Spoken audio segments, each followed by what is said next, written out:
We live in a complex and unfair world where the way things work don't make much sense. Those in power tell stories to keep us blinded and distracted from this cruel reality. But those stories have become increasingly unconvincing, desperate, and hollow. This is a short film about why those stories have stopped making sense, and how this has led to a powerful new global movement. It is told through the events of an epic and shape-shifting year. This is Vegan 2016.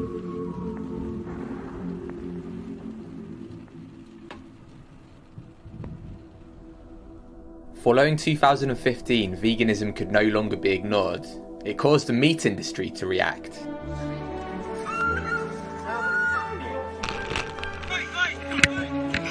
There's a lot of resistance when you talk about veganism. But what if this response is a sign that times are changing? Veganism is growing while the animal agricultural industries are trying desperately to hold on to their profits. And to understand exactly how this is happening, you have to look firstly to the events of early 2016.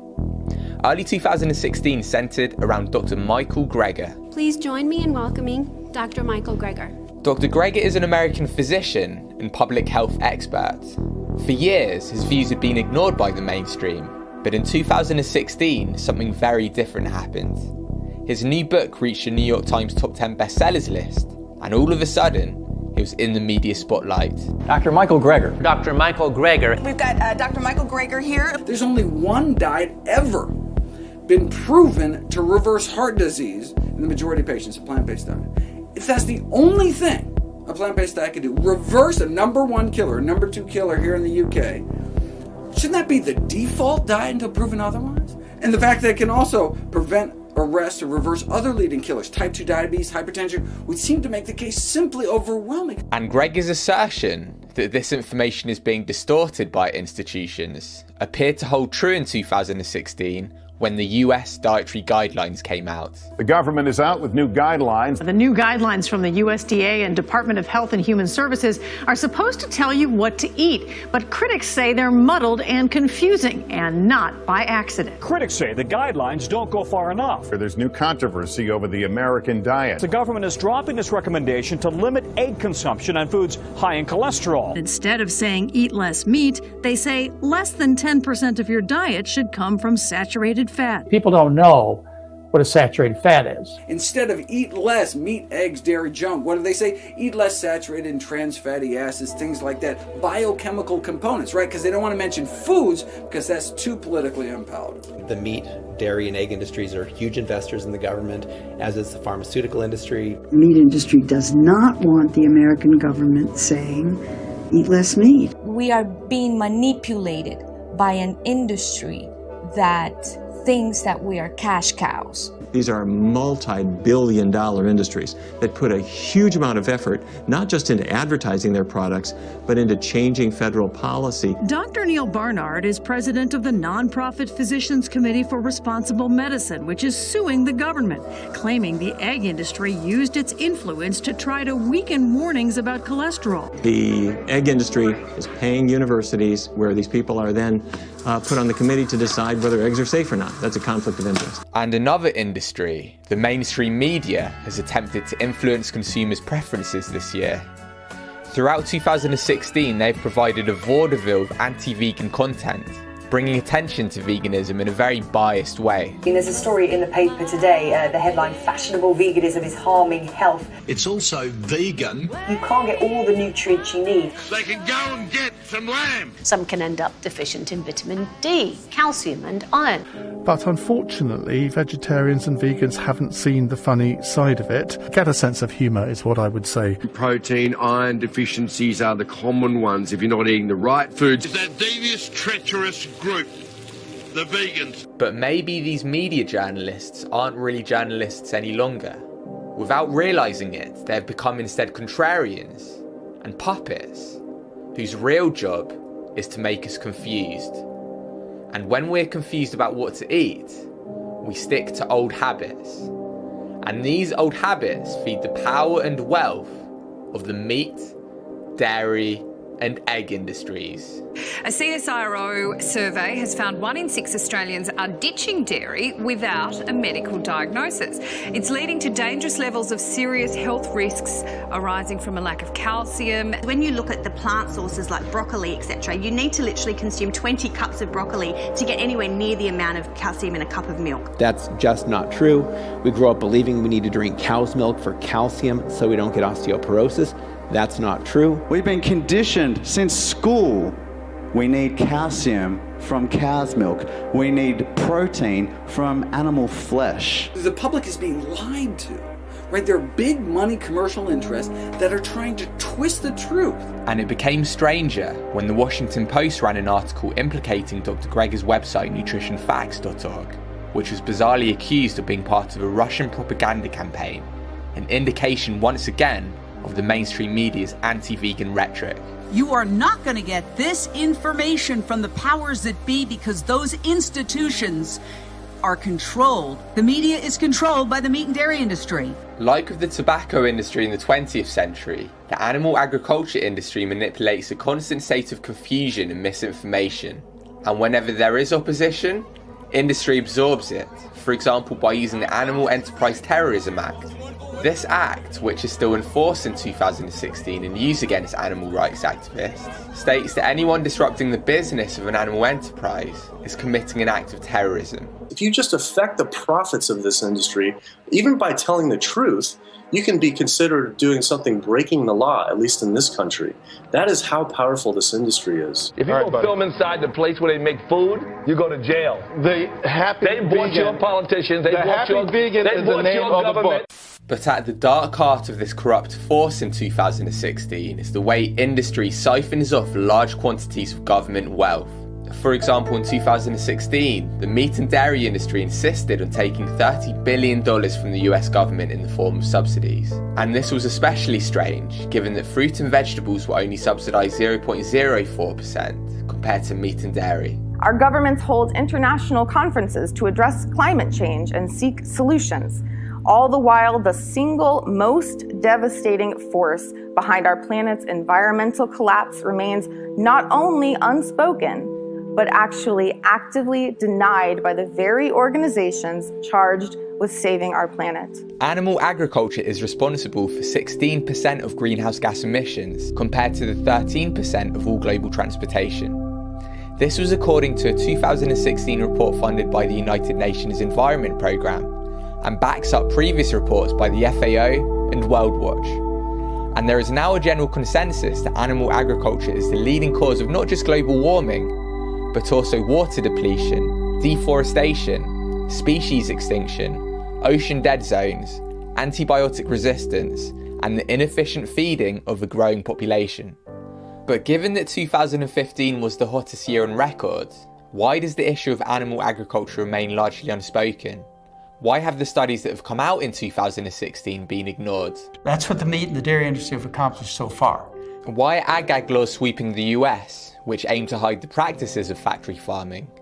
Is it because we're collectively revealing the truth about animal agriculture? Thanks to the internet age, we now have this democratization of information. Now everyone has access. Something just in the past couple of years, you can just kind of feel it. Like this transformation of just information passes so fast, you can't hide things from people. Unlike before, the institutions in the meat and dairy industries do not have as much power. No longer do they hold a monopoly as gatekeepers of knowledge. Increasingly, people know what's wrong with animal products. Today's generation is growing up with considerable knowledge about the environment and how individual decisions can impact it. The single best thing that you can do to help the environment and to help animals and your health is to adopt a plant-based diet. Due to the internet, resources are now available online, and information about the horrors and impact of animal agriculture are clear for the world to see. Thought-provoking documentaries like Plant Pure Nation are now up, as well as others, and more are due to come out, which all highlight the growing consensus that a plant-based vegan diet is optimal for health. The healthiest diet for the vast majority of people is an exclusively plant food diet. I've never seen anything come close to the breadth and depth of benefits that a plant-based diet provides. Here are the 15 leading reasons Americans die, and a plant-based diet can help prevent nearly all of them can help treat more than a half of them, in some cases even reverse the progression of disease. If we aren't eating animals for health, and we don't need to kill and eat them to survive and be healthy, what are we doing this to them for? Perhaps because of this increased awareness, veganism has broken growth and sales records in 2016. For example, the vegan hashtag on Instagram has been used 25% more this year. Vegan festivals are attracting record numbers, and the vegan restaurant finding app Happy Cow say they're growing exponentially, with restaurant entries in 176 countries worldwide. Even in places renowned for their meat-centric culture, there were signs indicating veganism is being embraced. And in the US, while vegetarian menus were shown to be up 66%, veganism has been on the march in the UK. How many vegans do you know? This is the question. Well, the answer is probably more than you think, because there's a new survey printed today that we're going to talk about that says the number of vegans in Britain has gone up by how much, Sarah Jane? A whopping 350%. Whopping. Welcome to the vegan movement, right? That's right. There is a movement happening. As a result, more and more businesses are realising the increasing popularity of vegan foods, with many companies and restaurants releasing products this year. Pret a Manger's veggie store experiment, for example, was a great success. So much so that the company have now decided to make it a permanent fix and plan to roll out similar stores soon. As consumers start voting with our dollars and purchasing foods that are aligned with our values and aligned with our interests and eating more plants and fewer or no animal products, the companies who have been selling animal foods and all kinds of other things to us are going to adjust. And we saw that with Hellmann's starting now to sell a vegan mayonnaise, and I think others will follow suit. Tyson, a huge meat company, recently invested in a vegan plant-based company called Beyond Meat. And I think those trends will continue. If people ask for vegan meals, well, guess what? Pretty soon they start offering vegan meals because they don't care. They just want your money. The reason that so many companies in cosmetics and food are changing is because they're now registering that sentiment that exists in the marketplace, saying, hey, we've got to change because people are figuring this out. A number of articles have been written this year about the meat substitute market, including in many high-profile outlets, predicting how this market is soon to affect the global economy, and it has caused the meat industry to take notice. Very recently, in the Meeting Place magazine, which is a leading industry meat publication, the cover story was on plant-based meats. Was on, meat substitute market. Right, meat substitute market. And they're saying, look, we got the distribution, we got the machines, we got like the sausage making machines. We should be, these vegan companies are taking away our market share. Let's get into this. They have learned how to extract actual red blood from plants, and they have essentially make a vegetarian vegan burger that actually has real blood. Everything you enjoyed before, you can enjoy. You like burgers, we got veggie burgers. You like burgers, we got anything you want. You like ice cream, we got ice cream. Like anything. Okay, that's great. That's a way to slowly shift the market, shift people over. We have got to make our businesses not just compassionate, but they've got to be better than the alternative products. That is absolutely the key. And I didn't think of that myself. I actually heard it from one of the most dynamic vegan businessmen in the world, Josh Tetrick. Jim, there are 400,000 species of plants out there, and you got to ask yourself why 92% of them haven't been looked at to make your food better. And we got a team of data scientists led by a guy that used to lead Google Maps and YouTube's data team, biochemists, computational biologists, phenomenal chefs and food scientists that find the best of them. Of Hampton Creek, whose Just Mayo is rocking the world and saving millions of animals because he's come up with a vegan mayonnaise, and I hear that he's going to come up with a vegan egg scramble that's going to be out soon. It's going into institutions, it's going into big businesses. I believe 7-Eleven announced recently they're going to only be using Just Mayo on its sandwiches. But what he said to me is, and I really thought that this was absolutely the most crucial thing when it comes to vegan businesses. They can't just be good. They can't just be compassionate. They can't just be coming from the right place. They've got to be 1,000% better than the alternative product. In 2016, Eric Schmidt, the executive director of Alphabet, who are Google's parent company, ranked vegan meat as the most important trend in tech.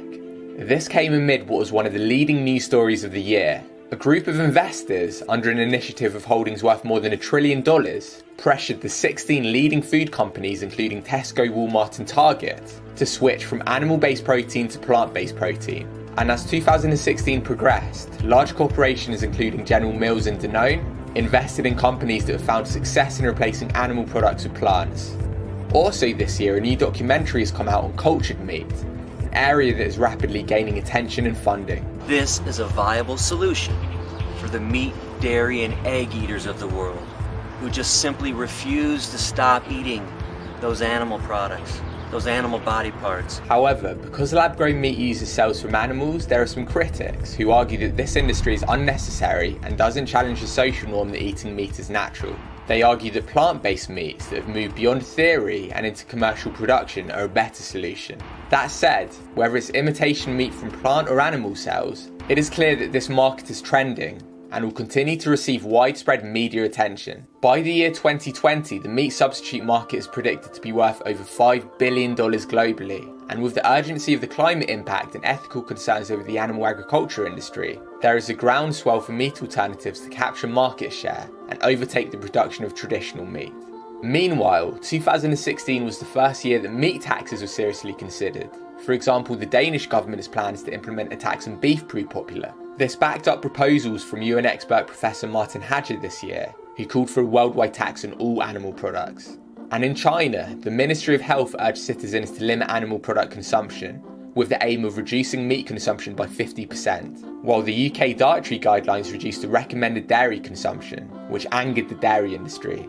This was compounded by announcements made throughout the year about the struggling milk market. In the UK, 1 in 10 dairy farms have closed in the last 3 years. In the US, consumption levels are down, which led to a scandal where the US dairy industry actually killed 500,000 cows just to push up the price of milk. That's crazy. They killed 500,000 cows just to slightly inflate the price of milk. So this corruption is real, and it's being revealed and it's being prosecuted. The US dairy industry was fined $52 million last month. And this is all happening while the dairy-free market, the soy milks, almond milks, vegan cheeses, this market is growing rapidly. A new report came out this year which predicted that this market is due to be worth $35 billion globally by the year 2024. And as demand for cow's milk further plummeted, the dairy industry had to call once again on the US government's might for financial assistance.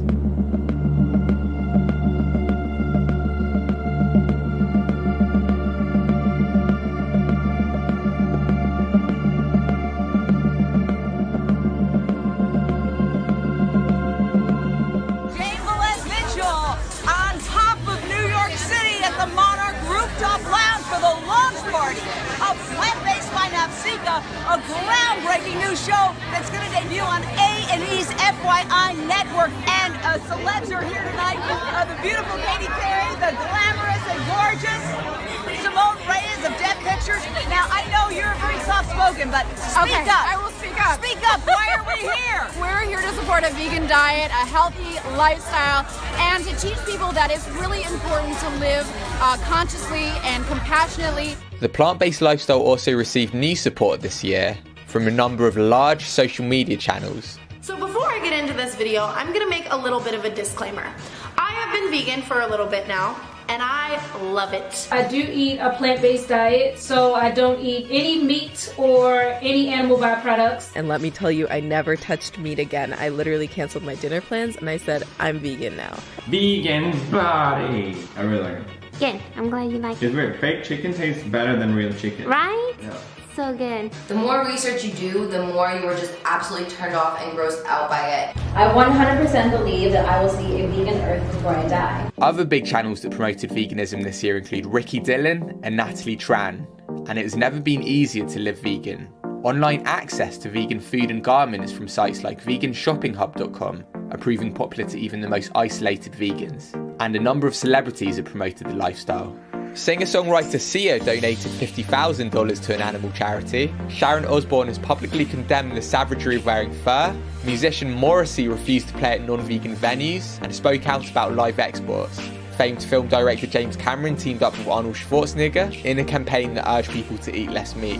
Leonardo DiCaprio shared pro-vegan videos on his Twitter page. French entrepreneur and Vine and Snapchat star Jerome Jarre has been directing his following to vegan documentaries. And others have spoken out, including Ellie Goulding, Miley Cyrus, Professor Green, Lenny Kravitz, Stevie Wonder, Kat Von D, Venus Williams, NFL star Griff Whalen, six-time world poker champion Daniel Negreanu, and Pamela Anderson. Compassion is in fashion, it's sexy, and I think we have to do something to save the world. Fast and Furious actress Michelle Rodriguez has switched to a vegan diet, as well as Ariana Grande, hip-hop star Wiley, rapper 360, DJ Khaled, and NFL star Tyrann Mathieu. Paramore's lead singer Hayley Williams released a new vegan hair dye company called Good Dye Young. Kylie Jenner launched a new vegan lipstick. Hip-hop god Russell Simmons released a new book called The Happy Vegan. Harry Potter actress Savannah Lynch gave public speeches about veganism. And tennis giant Novak Djokovic and Moby have both opened vegan restaurants. I think celebrities are a very important part of our movement.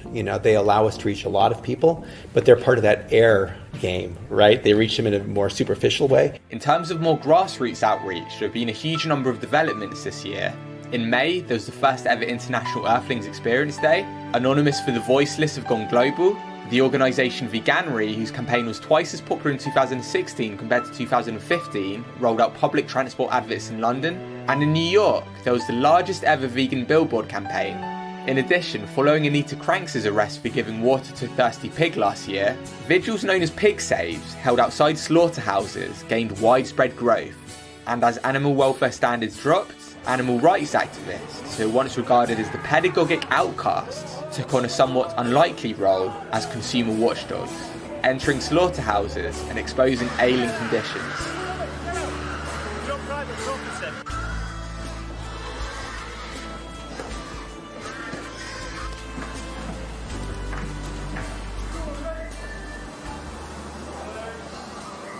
This industry is all about productivity. It doesn't care about the animal's welfare, it doesn't care about the animal's well-being or their psychology. It's about producing as much as possible with as little. Under horrendous conditions. I mean, they can't move.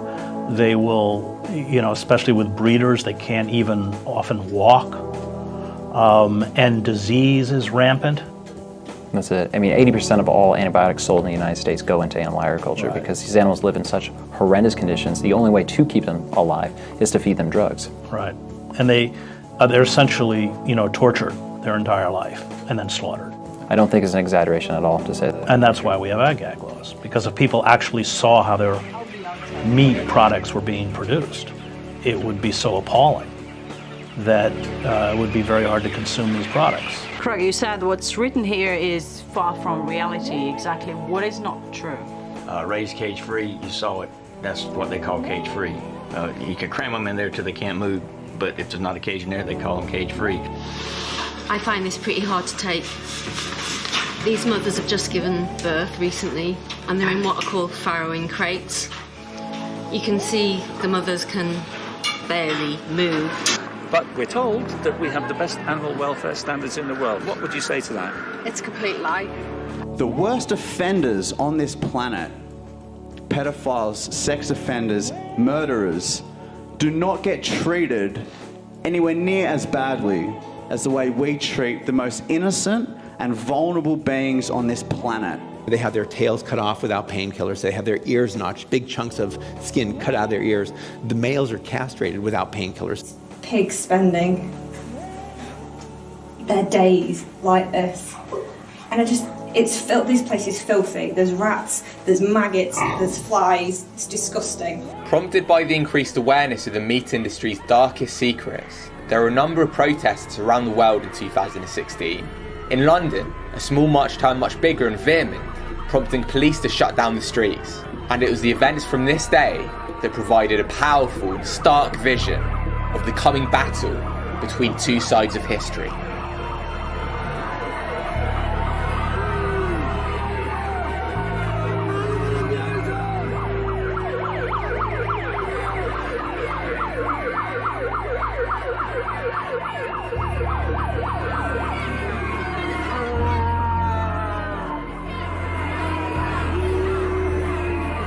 And at times it can seem so helpless for us. I know we go about our daily lives and it seems that we are alone. And the society doesn't care about the plight of animals, the plight of the environment. and it can be incredibly overwhelming for all of us. But this is a reminder for everyone here today that you will never, ever be alone. This is a fraction of the vegans in our country. I think it's a sort of watershed moment. Yeah. Like something to build on, you know. This is maybe 2,500 people here today. You know, there should be 10,000 next year. There's 600,000 vegans in the UK. You know, you had the allies side, you have vegetarians, you have people who just care about animals. You know, there's no reason we can't have 100,000 people in a march like the suffragettes did in the Hyde Park 100 years ago. We have to stand strong for the animals. For the 3,000 animals that are mercilessly slaughtered every second in the name of food, in the name of clothing, in the name of medicine and cosmetics. We're a disgrace. We're a disgrace! I cannot believe that we are here fighting for this! I cannot believe these animals are not being given basic fundamental rights, that we have to put these marches on. That makes me so angry. Woo! Woo!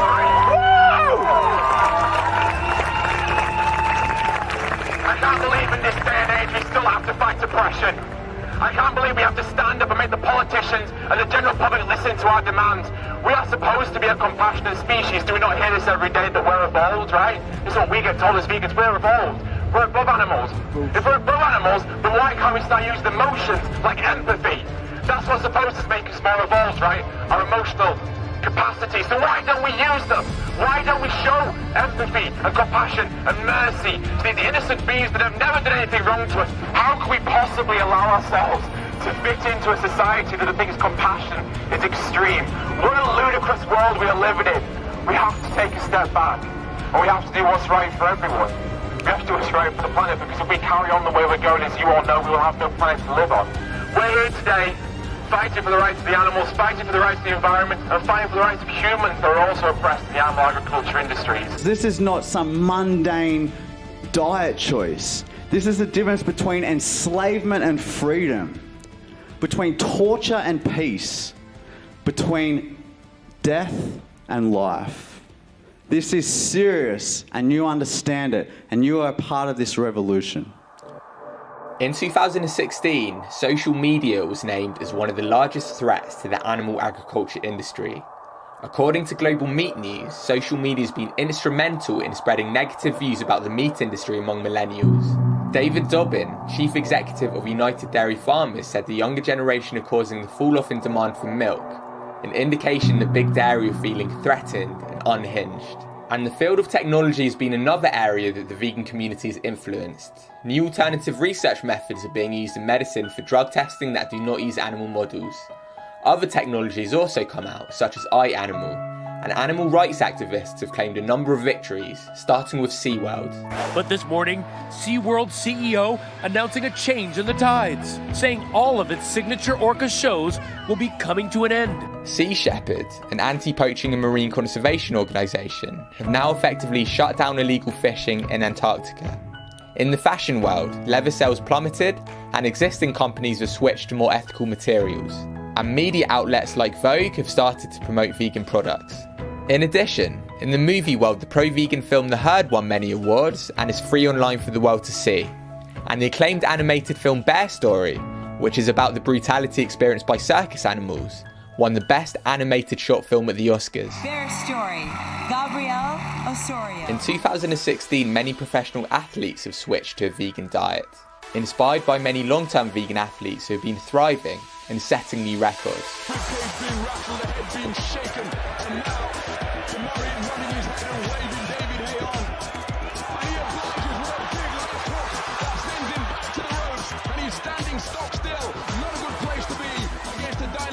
Such as David Hay, you may as well sign up to face a firing squad at dawn. He's a massive right hand. And with swing now. Get your foot on it, Timothy. There we go. Is a vegan coming? Is that like Mr. Spock? That's Malcolm. Coming Malcolm. I give up. He's known as the live wire, and it's another electrifying performance. Here we go. He's got the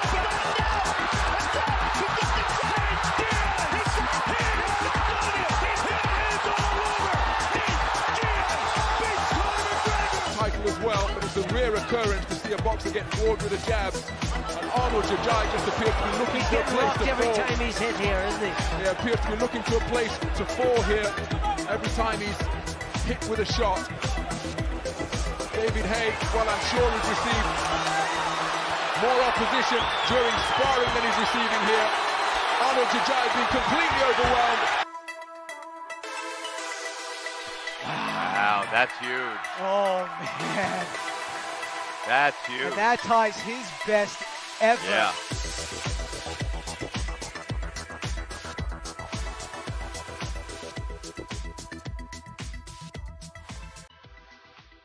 Also recently, Tesla have announced that the new SUV model is vegan. Live animal testing is no longer included in MD programs in the US. Plant-based conferences such as those organised by VegSource and the Physicians Committee have seen record attendances. Daycare centres are going plant-based in Finland. Vegan medical clinics have opened up in the US. And the world's largest organisation of nutrition professionals declared vegan diets to be very healthy and can prevent and treat chronic diseases. Medicine is on the absolute cusp of a seismic revolution in health. Also this year, the Netherlands placed a hard limit on the recommended meat consumption. The environmental organisation Greenpeace have started to talk about the benefits of veganism. The world's happiest man became vegan, and national awards have gone to vegan butcher shops and pies. With vegan products coming out all of the time, and plant-based foods predicted to be a top trend next year, it is clear that veganism is starting to disrupt our economic system. I'm a street fighter. I'll get down and dirty with you. I'll do whatever I can to save your children, to save your community, to save our medical care system, to save the environment, and even these days to save the animals. But there were some odd events in 2016. SeaWorld employed a number of staff, but it was revealed many worked to spy on vegans.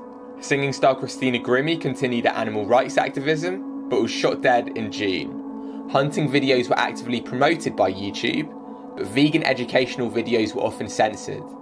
Turin in Italy was tipped to be Europe's first vegan city, but an Italian member of parliament wanted vegan parents jailed. Lawmakers in Italy are drafting a law that could put parents in prison if they impose veganism on their children. It sums up the strange mood of our time, where even though the vegan lifestyle has never before been more popular, there is still so much resistance. The movement and the message is happening, but in the other direction I've seen a tremendous amount of hurdles and difficulties. Listen, I don't know what it means. I just know that I'm supposed to hate it. Why are you supposed to hate it? The internet tells me to hate it. Vegan is basically no animal products, period. Like, okay, I do hate it. There are a number of political, economic, and certainly cultural hurdles that we need to continue to work on. There is a constant drum of indoctrination into carnism. So you're hit with billboards as you're driving, and you're hit with commercials that subliminally connect eating meat to everything from sex appeal to patriotism to status to all sorts of things. And these are just subliminal manipulations to keep people eating meat because people are making money off of it. I'm in despair over the deception that's misleading the public. With all this propaganda, the animals don't have a chance. We're running up against some really, we're walking into some tall grass. We're fighting, big pharma and big dairy, and that's going to be hard. It's a steep hill to climb sometimes, but it's worth it because this is the truth. The karmic debt that we're accumulating by this massive slaughter is unjustifiable on every level. We're at a crisis point. I think we're also at a very interesting and exciting moment where openness to the vegan movement, to the vegan lifestyle, to trying to live our life in a more sustainable, sort of, karmically aligned way has never been more well received or in vogue. The single most effective thing anyone can do to both improve their own personal health as well as improve the chances of healing this environment and having our species survive on this earth is to reduce or preferably eliminate your consumption of animal flesh and dairy products. It's the biggest and most urgent secret that finally, thank goodness, is getting out. Looking back at the last 12 months, 2016, like last year, showed significant progress in the way the mainstream started to adopt veganism. However, vested interests impeded momentum more than ever. But plant-based news will continue to follow this struggle over the coming years, so join us as we gather the stories shaping this movement and endeavour to document the rise of justice.